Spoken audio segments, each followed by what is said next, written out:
আসসালামু আলাইকুম শিক্ষার্থীরা, আজ আমি তোমাদের সপ্তম শ্রেণীর গণিত বিষয়ে পাঠদান করব। আজকে আমাদের পাঠের বিষয় হচ্ছে অধ্যায় 10 সর্বসমতা ও সদৃশ্যতা। ত্রিভুজের সর্বসমতা। সর্বসম শব্দের অর্থ হচ্ছে সব দিক দিয়ে সমান। সব দিক দিয়ে সমান আমরা মানুষের ক্ষেত্রে কিন্তু আমরা দেখতেই পাই না। যদি তোমরা চিন্তা করো, যমজ বাচ্চা, যমজ দেখছো তোমরা কখনো? যমজরা কিন্তু অনেক সময় সর্বসম হয় বাহ্যিক ভাবে, কিন্তু আজকে আমরা আলোচনা করব মানুষের সর্বসমতা নিয়ে নয়, দুইটা ত্রিভুজের সর্বসমতা নিয়ে। দুইটা ত্রিভুজ কখন সর্বসম হবে? দুইটা ত্রিভুজ সর্বসম হওয়ার 4টা শর্ত আছে। প্রথম শর্ত হচ্ছে, দেখো, একটা ত্রিভুজের দুই বাহু, ধরো মনে করো এ বি সি একটা ত্রিভুজ আর ডি ই এফ আর একটা ত্রিভুজ। এই ত্রিভুজের যে কোনো দুই বাহু, এ বি সি ত্রিভুজের যে কোনো দুই বাহু যদি ডি ই এফ ত্রিভুজের যে কোনো দুই বাহুর সমান হয় এবং এদের অন্তর্ভুক্ত কোণ, যে কোনো একটা অন্তর্ভুক্ত কোণ সমান হয়, তাহলে ত্রিভুজদ্বয় সর্বসম। দেখো মনে করো এই ত্রিভুজের একটা বাহু A B R D F ত্রিভুজের এই ডি এর সমান, আর এসি বাহু সমান হলো ডিসি বাহু, তাহলে এদের অন্তর্ভুক্ত কোণ হবে হলো এই মধ্যবর্তী কোণ। এটাকে এই এ কোণটা হলো এই দুইটা বাহুর অন্তর্ভুক্ত কোণ, আর ডি কোণ হচ্ছে এই দুই বাহুর অন্তর্ভুক্ত কোণ। যদি এই দুই বাহু আর অন্তর্ভুক্ত কোণ সমান হয়, ত্রিভুজদ্বয় সর্বসম হবে। এটা হচ্ছে প্রথম শর্ত। ত্রিভুজ দুইটা সর্বসম হওয়ার দ্বিতীয় শর্ত হচ্ছে, এই ত্রিভুজটার 3টা বাহু যদি কোণ বাদ দাও, কোণ বাদ দিয়ে যদি এই বাহু অ্যাড করো, যে এই বাহু সমান এই বাহু, এই বাহু সমান এই বাহু আর এই বাহু সমান এই বাহু হয়, সেই ক্ষেত্রে এই এবিসি ত্রিভুজ ডিইএফ ত্রিভুজের সর্বসম হবে। আর একটা হচ্ছে 3 নম্বর কন্ডিশনটা হচ্ছে, দুইটা কোণ, এই ত্রিভুজের দুইটা কোণ, ধরো এ কোণ আর সি কোণ, যদি ডি কোণ আর এফ কোণের সমান হয় এবং এটাকে অনুরূপ বাহুও বলা হয় বা কোণ সংলগ্ন বাহুও বলা হয়। এই দুইটা কোণের সংলগ্ন বাহু হলো এসি আর এই ডি আর এফ এর সংলগ্ন বাহু হলো ডিএফ। যদি এই ত্রিভুজ আর এই ত্রিভুজের মধ্যে এই কোণ এ কোণ সমান ডি কোণ এবং সি কোণ সমান এফ কোণ এবং কোণ সংলগ্ন বাহু এসি সমান সমান ডিএফ হয়, তাহলেও ত্রিভুজদ্বয় সর্বসম। আর সমকোণী ত্রিভুজের ক্ষেত্রে ত্রিভুজের অতিভুজ এবং অপর একটা বাহু যদি সমান হয়, তাহলেও ত্রিভুজদ্বয় সর্বসম হবে। এখন দেখো, আমরা আজকে এই তোমাদের 4টা শর্তই এই বইতে প্রমাণ করে আছে। উপপাদ্য 1-এ আছে 1 নম্বর শর্ত, 3-এ আছে 2 নম্বর শর্ত, 4-এ আছে 3 নম্বর শর্ত, আর উপপাদ্য 5-এ আছে 4 নম্বর শর্ত। তোমাদের কিন্তু এই 5টা উপপাদ্যই তোমাদেরকে শিখতে হবে বার্ষিক পরীক্ষার জন্য। তাহলে আজকে আমরা প্রমাণ করব উপপাদ্য 1, এবং এই উপপাদ্য 1টা আমি আজকে তোমাদেরকে প্রমাণ করে দেখাবো। এখন আসো, উপপাদ্য 1, সাধারণ নির্বাচন। যদি দুইটি ত্রিভুজের একটির দুই বাহু যথাক্রমে অপরটির দুই বাহুর সমান হয় এবং বাহু দুইটির অন্তর্ভুক্ত কোণ দুইটি পরস্পর সমান হয়, তবে ত্রিভুজ দুইটি সর্বসম। এখন এখানে যে কন্ডিশন, আমাদের 1 নম্বর কন্ডিশনটাই এখানে দেওয়া আছে, যে একটা ত্রিভুজের দুই বাহু অপর একটা ত্রিভুজের দুই বাহু এবং অন্তর্ভুক্ত কোণ অপর একটা ত্রিভুজের অন্তর্ভুক্ত কোণের সমান, অতএব ত্রিভুজদ্বয় সর্বসম, এটা প্রমাণ করতে হবে। এখন আমি এই কথায়, সাধারণ নির্বাচনে সাধারণত কথায় লেখা থাকে, এটা ম্যাথমেটিক্যাল ভাষায় যদি লিখি তখনই সেটা হয়ে যায় বিশেষ নির্বাচন। দেখো আসো, আমরা ম্যাথমেটিক্যাল ভাষায় কিভাবে এটাকে বিশেষ নির্বাচন লিখব। মনে করি এ বি সি ও ডিই এফ ত্রিভুজে এবি, এই এবি বাহুটা সমান ডিই বাহু এবং এসি সমান সমান ডিএফ, এবং অন্তর্ভুক্ত বিএসি, দ্যাট মিন্স এ কোণ সমান সমান অন্তর্ভুক্ত ই ডিএফ, এটা দেওয়া আছে। হ্যাঁ, আমাদের প্রমাণ করতে হবে যে ত্রিভুজ এ বি সি সর্বসম ত্রিভুজ ডিইএফ। একটা জিনিস খেয়াল করো, সর্বসম চিহ্ন, সর্বসময়ের একটা চিহ্ন আছে, সেই চিহ্নটা হচ্ছে এটা। এখন এই প্রমাণটা করার জন্য আমরা 4টা ধাপ অতিক্রম করব। তুমি দেখো, আমরা সর্বসম প্রমাণ করার সময় তুমি মনে করো যে এই আমার কাছে আমার হাতে একটা ত্রিভুজ দেখো, এ বি সি এই একটা ত্রিভুজ, আর ডি ই এফ এই আর একটা ত্রিভুজ। সর্বসম প্রমাণটা আমরা এভাবেই করব যে এই ত্রিভুজটাকে, এ বি সি ত্রিভুজটাকে ডি ই এফ এই ত্রিভুজটার উপরে এমন ভাবে স্থাপন করব যেন এই ত্রিভুজের এ বিন্দু ডি বিন্দুর উপরে পড়ে, আর বি বিন্দু ই বিন্দুর উপরে পড়ে, আর সি বিন্দু এফ বিন্দুর উপরে পড়ে। তো যদি সবগুলা বিন্দুর উপরে পড়ে তাহলে এই ত্রিভুজটা এভাবে মিলে যাবে। এভাবে মিলে যাওয়াকে জ্যামিতির ভাষায় বলা হয় সমাপতিত হওয়া, মানে সমানভাবে পতিত হওয়া। যখন এভাবে আমরা পতিত করতে পারবো তখনই ত্রিভুজ দুইটাকে আমরা সর্বসম বলবো। এখন এই কাজটা আমরা যে করলাম, এই যে আমি একটা ত্রিভুজকে আরেকটা ত্রিভুজের উপরে এই সমাপতিত করলাম, এটা কিভাবে করলাম সেই জিনিসটা আমি তোমাকে এখন বর্ণনা করে বুঝাবো।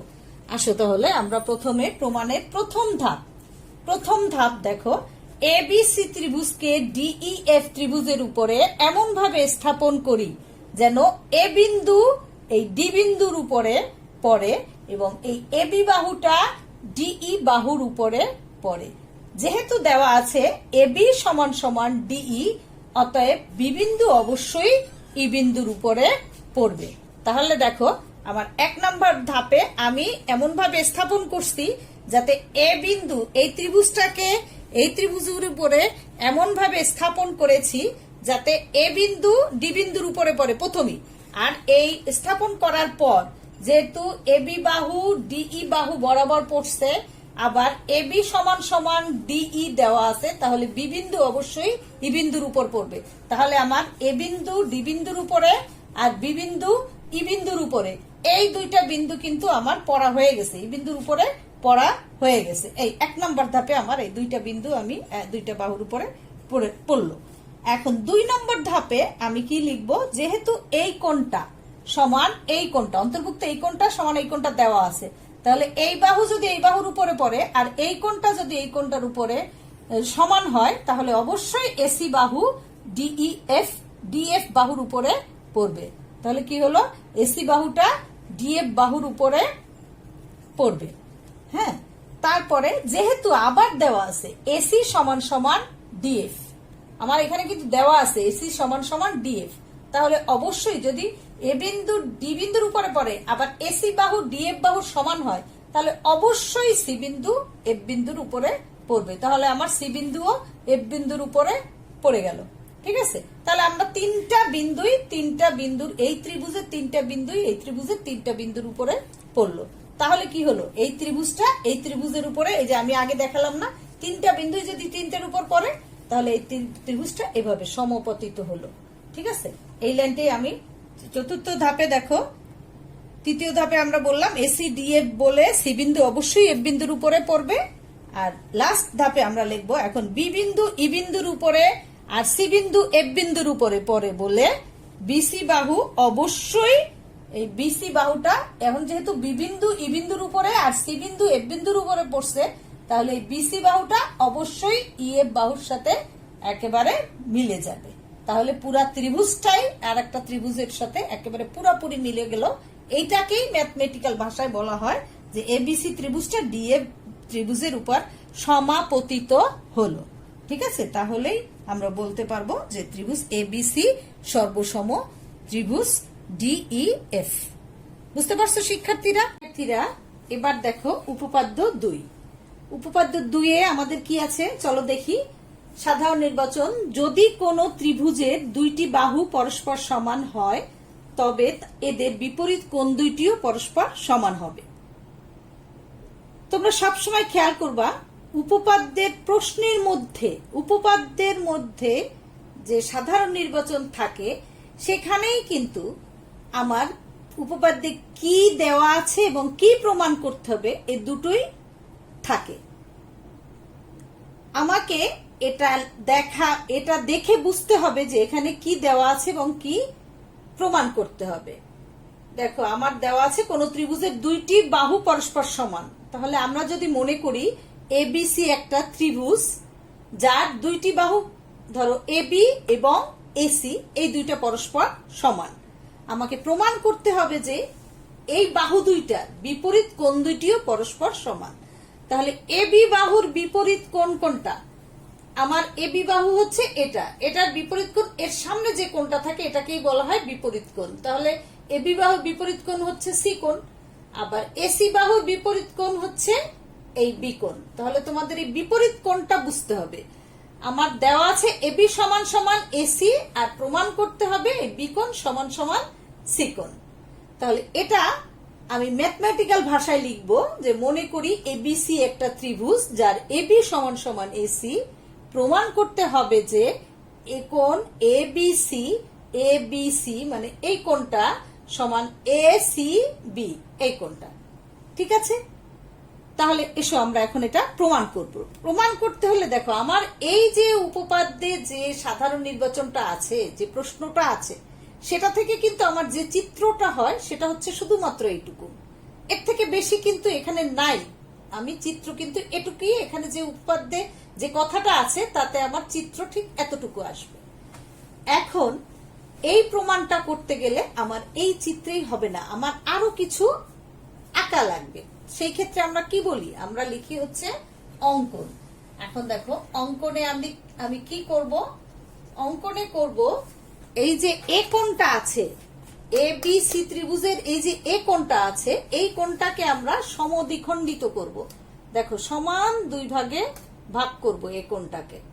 হ্যাঁ, সমান দুই ভাগে আমি ভাগ করলাম, যে এডি একটা রেখা আঁকলাম, যে রেখাটা এই বিএসি কোণকে সমদ্বিখণ্ডিত করে, যা বিসি কে ডি বিন্দুতে ছেদ করে। তাহলে আমি সেইটাই লিখবো অঙ্কনে। আমি লিখবো এডি কোণ, এ কোণের সমদ্বিখণ্ডক, কোণ এর সমদ্বিখণ্ডক এডি আঁকি, যা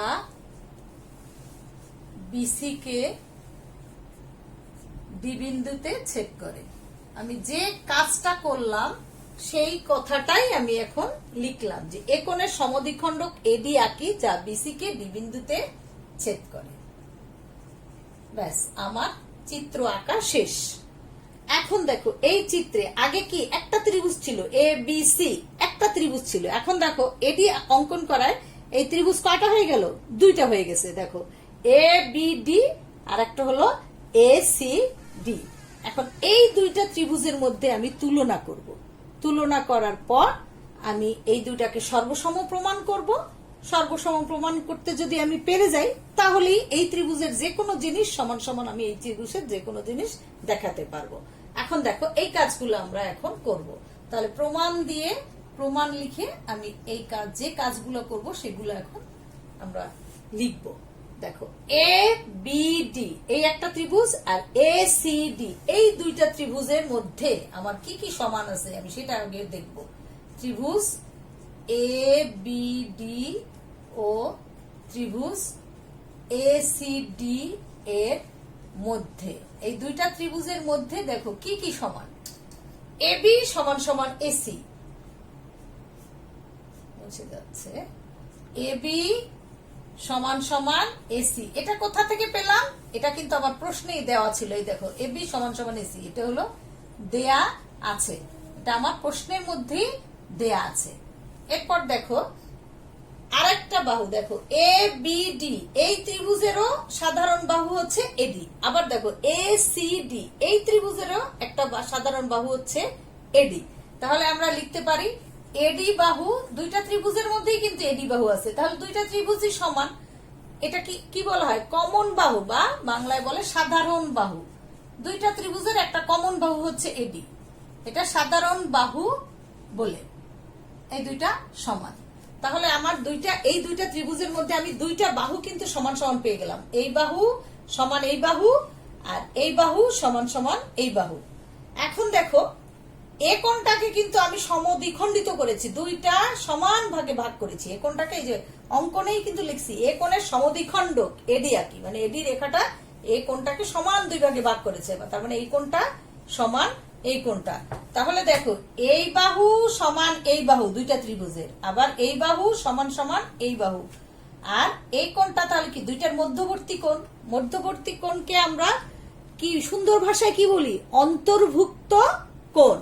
তাহলে আমি লিখবো এই দুইটা বাহু সমান সমান এই দুইটা বাহু এবং অন্তর্ভুক্ত কোণ এ বি এ ডি সমান সমান অন্তর্ভুক্ত কোণ সি এ ডি। এটা কিভাবে হলো, অঙ্কন অনুসারে, অঙ্কনানুসারে, মানে আমি যে চিত্র অঙ্কন করলাম সেই অনুসারে এই দুইটা কোণ সমান। তাহলে কি হয়, আমরা উপপাদ্য একে কিছুক্ষণ আগে পড়ে আসছি, উপপাদ্য একে কি পড়লাম, যে দুইটা ত্রিভুজের মধ্যে যদি দুইটা বাহু আর অন্তর্ভুক্ত কোণ সমান হয় তাহলে ত্রিভুজদ্বয় পরস্পর সমান, সর্বসম। তাহলে আমরা কি লিখতে পারি, এই ত্রিভুজ আর এই ত্রিভুজের এই বাহু সমান এই বাহু, এই বাহু সমান এই বাহু, আর অন্তর্ভুক্ত এই কোণ সমান সমান এই কোণ। তাহলে কি ত্রিভুজদ্বয় সর্বসম। ত্রিভুজদ্বয় সর্বসম লেখার একটা চিহ্ন আছে, সর্বসমর চিহ্ন তোমাদেরকে এর আগেই আমি শিখিয়েছি, মনে আছে চিহ্নটা? দেখো সমান সমান চিহ্ন দিয়ে উপরে এভাবে বাঁকা একটা চিহ্ন, তাহলে এটাকে বলা হয় সর্বসম। তাহলে ত্রিভুজ এ বি ডি সর্বসম ত্রিভুজ এ সি ডি। তাহলে এই দুইটা ত্রিভুজ যদি সর্বসম হয় সেই ক্ষেত্রে আমরা যে কোনো জিনিস, এই ত্রিভুজের যে কোনো জিনিস সমান এই ত্রিভুজের যে কোনো জিনিস দেখাতে পারি। তাহলে আমরা কি লিখতে পারবো, কোণ এ বি ডি সমান সমান কোণ হচ্ছে এ সি ডি, এই কোণটা সমান সমান এই কোণটা। এখন দেখো এ বি ডি এই কোণটা যা এ বি সি এই কোণটাও কিন্তু একই জিনিস। তাহলে এ বি ডির জায়গায় আমরা অবশ্যই লিখতে পারি এ বি সি। আবার এ সি ডি এই কোণটাও যা এ সি বি ও তাই। তাহলে এটার জায়গায় আমি লিখবো এ সি বি। ব্যাস, আমার প্রমাণ হয়ে গেল। আমাকে যা প্রমাণ করতে হবে আমার কিন্তু সেটা প্রমাণ করে এ বি সি সমান সমান এ বি সি সমান সমান এ সি বি, দেখো সেম জিনিস আমার প্রমাণিত হয়ে গেল। এরপরে দেখো অনুশীলনী 10-এর 8 নাম্বার, প্রমাণ করতে হবে যে সমবাহু ত্রিভুজের কোণগুলো পরস্পর সমান, অথবা এভাবেও থাকতে পারে যে সমবাহু ত্রিভুজের প্রত্যেক কোণের মান 60 ডিগ্রি। যেভাবেই থাকুক তোমার উত্তর একটাই। দেখো প্রশ্নের মধ্যে দেওয়া আছে কি, সমবাহু ত্রিভুজের কোণগুলো পরস্পর সমান, তাহলে ত্রিভুজটা অবশ্যই আমার সমবাহু ত্রিভুজ হবে। তোমরা নিশ্চয়ই জানো সমবাহু ত্রিভুজ কাকে বলে, যে ত্রিভুজের 3টি বাহু পরস্পর সমান তাদেরকে সমবাহু ত্রিভুজ বলে। ঠিক আছে, যে ত্রিভুজের 3টি বাহু পরস্পর সমান তাকে সমবাহু ত্রিভুজ বলে। তাহলে কি এবিসি একটা ত্রিভুজ যার 3টা বাহুই পরস্পর সমান, মানে এবি সমান সমান বিসি সমান সমান সিএ। ঠিক সেটাই আমি এখন বিশেষ নির্বাচনে লিখবো, ম্যাথমেটিক্যাল ভাবে যেভাবে লেখে, যে মনে করি এবিসি একটা সমবাহু ত্রিভুজ যার এবি সমান সমান বিসি সমান সমান সিএ। আমাকে প্রমাণ করতে হবে কি, কোণগুলো, এই ত্রিভুজের তো 3টা কোণ, 3টা বাহু আর 3টা কোণ, তাহলে 3টা বাহু সমান দেওয়া আছে, আমাকে প্রমাণ করতে হবে 3টা কোণ পরস্পর সমান। তার মানে কি, কোণ বিএসি মানে এ কোণটা সমান কোণ এ বি সি, মানে বি কোণটা সমান এ সি বি, এই 3টা কোণ পরস্পর সমান, এটা প্রমাণ করতে হবে। এখন এটা প্রমাণ করার জন্য আমাকে প্রথমে যে প্রমাণটা করতে হবে, দেখো আমরা যদি চিন্তা করি যে ত্রিভুজ এ বি সি এই ত্রিভুজে যদি এবি সমান সমান এসি ধরি, একটু আগে আমরা প্রমাণ করেছি একটা ত্রিভুজের 2টা বাহু পরস্পর সমান হলে কি হয়, বিপরীত কোণগুলো পরস্পর সমান হয়। তাহলে এবি সমান সমান যদি এসি ধরি, তাহলে এবি বাহুর বিপরীত কোণ কোনটা, এসি কোণটা, তার মানে কোণ এ সি বি সমান সমান হবে কি, এসি বাহুর বিপরীত কোণ হলো বি কোণটা, কোণ এ বি সি। তাহলে এটাকে আমরা 1 নম্বর ধরি। 1 নম্বর সমীকরণ ধরি, একটু খেয়াল করো এটা কি কারণে এই দুইটা সমান কেন হলো, কারণটা কিন্তু তোমাকে অবশ্যই লিখতে হবে। যেহেতু আমরা কি জানি, যেহেতু জানি কি কোন ত্রিভুজের দুইটি বাহু সমান হলে, পরস্পর সমান হলে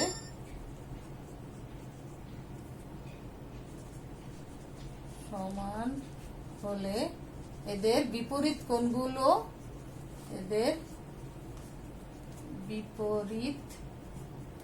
কোণগুলো পরস্পর সমান। এই একটা লাইন তোমার জানা থাকলেই তুমি এই প্রমাণটা করতে পারবা, আর কিছুই দরকার নেই। কোন ত্রিভুজের দুইটি বাহু পরস্পর সমান হলে এর বিপরীত কোণগুলো ও পরস্পর সমান। তাহলে এখান থেকে আমরা লিখতে পারি যে এবি সমান সমান এসি হলে কোণ এসিবি সমান সমান এবিসি। ঠিক অনুরূপ ভাবে আবার লেখো, আবার ত্রিভুজ এবিসিএ।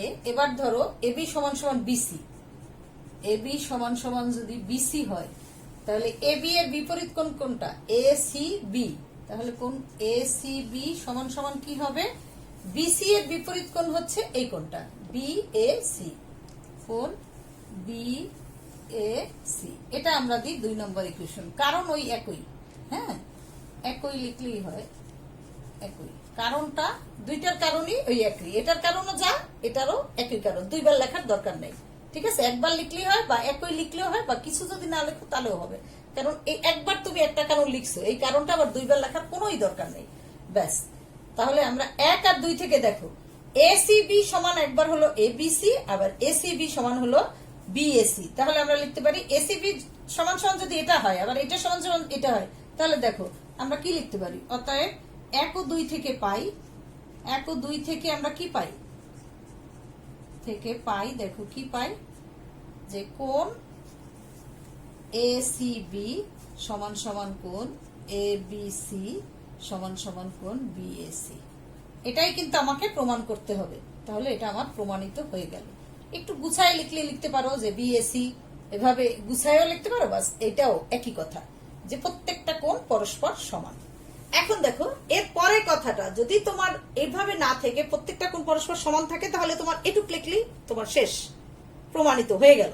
কিন্তু যদি এটার পর আরেকটা কথা থাকে, এটা না থেকে যদি এইভাবে থাকে, সমবাহু ত্রিভুজের প্রত্যেক কোণের মান 60 ডিগ্রি, সেই ক্ষেত্রে তুমি কি করবা? সেই ক্ষেত্রে তুমি এই যে এখানে এটা আমি মুছে ফেললাম, সেই ক্ষেত্রে তুমি এইটা প্রমাণ করার পর, এইটুক প্রমাণ করার পর তোমাকে আরেকটা ধাপ প্রমাণ করতে হবে। সেটা হচ্ছে, লেখো যে আমরা জানি, আমরা কি জানি, আমরা জানি ত্রিভুজের 3টা কোণের সমষ্টি কত?